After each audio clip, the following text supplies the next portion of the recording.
My name is Amber Dillman, and I'm in my third year at ACU. This semester, I was enrolled in EDUC 370, teaching math to grades 3rd through 5th. This is my teaching math philosophy. What if I told you that this worksheet is still being used in schools to see kids know math? What if I said that kids are measuring their worth by if they can memorize math facts and write them down quickly? Would that make you upset? It makes me upset because the students are only getting part of an education, and they are getting a horrible idea about math and their capabilities in it.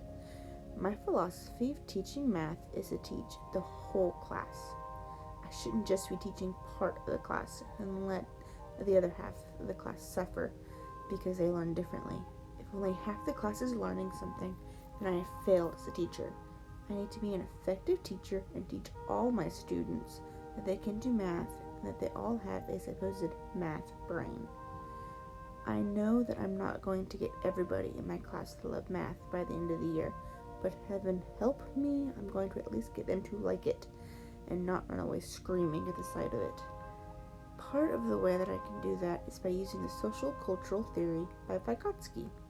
If the students see that there are others who struggle with math, then they may realize that they aren't alone, or another student may be able to help them better understand a topic than I could. I had a student when I was in the field that was understanding something, so I was about to go over it again with him when another student asked if she could do it. I thought about it for a quick second and realized that this student could explain it better to her classmate than I could. I agreed, and she was able to explain it in a way where the first student was able to understand it better.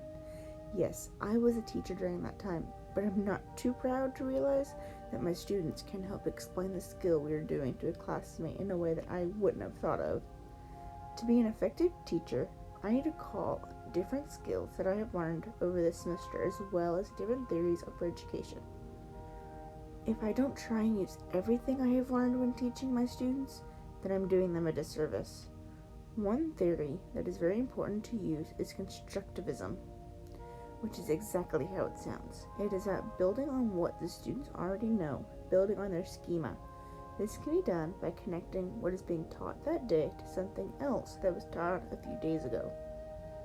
When this constructivism is part of the connection standards that everyone needs to know and everyone needs to use. When the students are using their schema, they are making connections to something that they already know. Something else that I can do as an effective teacher is having manipulatives for them to use. Manipulatives need to be tied to the lesson in some way. You wouldn't have shape manipulatives for a lesson ordering numbers. Manipulatives are also good because they help students be able to represent what is being taught. One lesson in the field that we did was symmetry, and our manipulatives were these shapes. These shapes were able to help them see and represent symmetry. It was easier for them to grasp than if I just sat there and told them about symmetry. They were able to hold them in their hands and manipulate them and use them to the point where they were able to understand, yeah, this shape has symmetry, this shape does not.